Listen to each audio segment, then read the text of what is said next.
Right, do you remember when back in January the UK left the EU when Brexit happened? Well, apparently not properly, because we now have a new scandal discovered by The Sun talking about how the UK is still funding the European Parliament and is going to be giving more money for a new project to improve the whole thing. And so in this video we're going to cover that, but also the latest updates on the Brexit negotiations, the trade negotiations. So let's go to the news that we have from The Sun talking about how the Brits could be paying up to about £16 million to revamp the European Parliament in Strasbourg. And this is weird because we know that we are still technically paying for the EU budget because of our membership, but we got used to it because this is what we agreed to during the withdrawal agreement negotiations. The Boris Johnson obviously signed that, and we weren't completely happy, but we accepted it. This is on top of that, and this is a kind of weird situation because nobody has actually mentioned this, obviously in the mainstream media or anywhere else. But this is a leaked document that's just been revealed by The Sun. The European MPs now want to splash the cash on massively upgrading security at their Strasbourg HQ, which is only used once a month and is just 20 years old. Yes, this £16 million for a building that's not even being used regularly, and the country that's not even a member anymore has to also pay up. Yeah, so they're talking about how there are plans to build a shiny new £10 million reception, which will be oh yeah, I mean £10 million because they need security, and also £3.5 million secure forecourts for limousines and everything, and the lobby will be linked to the main building by a glass walkway. It's a waste of money. It's a waste of project. And again, the UK, that's not technically a member anymore, should not be paying for this. The European Parliament, the head of the European Parliament, David Sassoli, has said that the work is needed to improve the site's defences against, well, China is coming, or America, or well, clearly not China, because the EU are desperate to become best friends with China. So are they afraid of, I'm not going to say it because it's going to get too controversial, this whole topic, because the funding is now coming out of the bloc's current budget, meaning British taxpayers will be on the hook for around £2 million as part of that 16 million.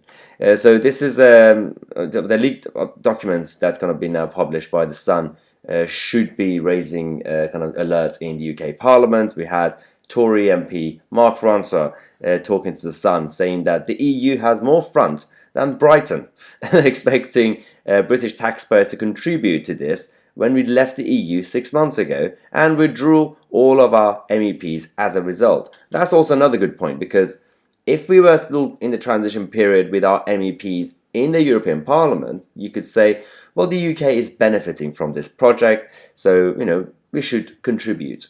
Well, that's not true. We've completely left. We don't even have any MEPs. Now, Mark Francois is quite strong on this, and I think the issue we have is that these sort of agreements were never published publicly. And I'm pretty sure there are other agreements that happened behind closed doors, whether it's related to the defense union, the EU defense union. Again, I don't even know why they need that, or anything else, especially when it comes to tech and regulations. So these sort of things will eventually come out every few months, every couple of years, and people are going to get even more angry.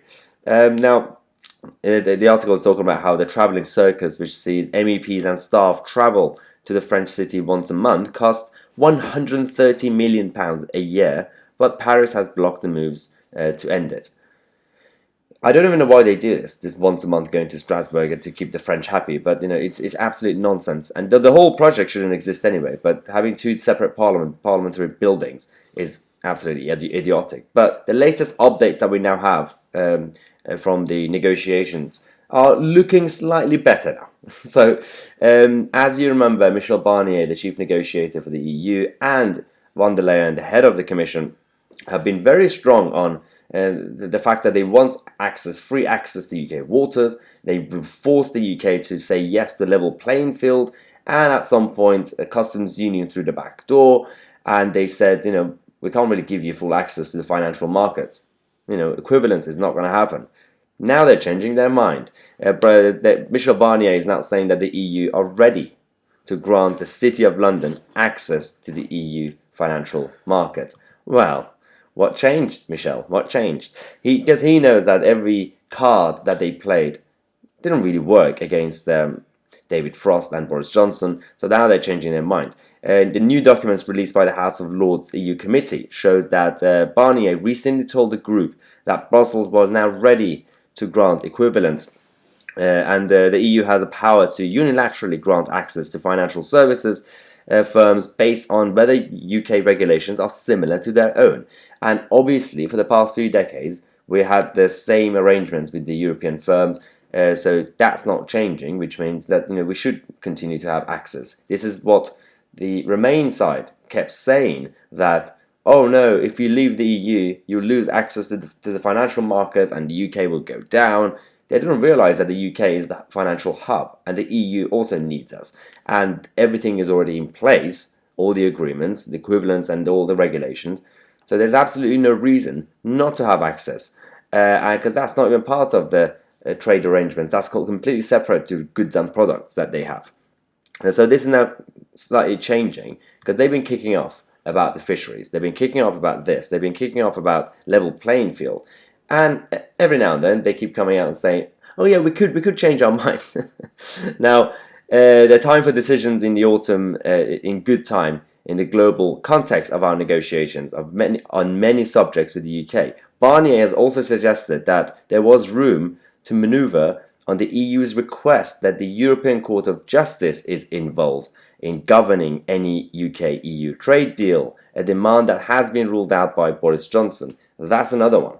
Because one of the issues that we had during these negotiations was that the EU wanted the ECJ to be the referee, because they're very impartial and very competent.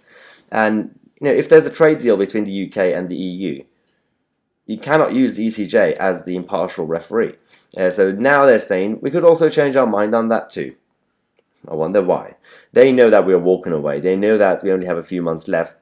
They have to give us a proper trade deal with no political alignment, no ECJ, no level playing field, and it should be fine for both sides.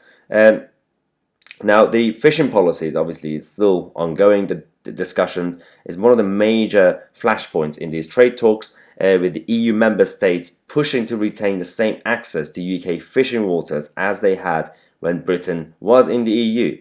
Now, David Frost has described this as a non-runner and is asking for a zonal attachment agreement, which could be reviewed obviously every now and then.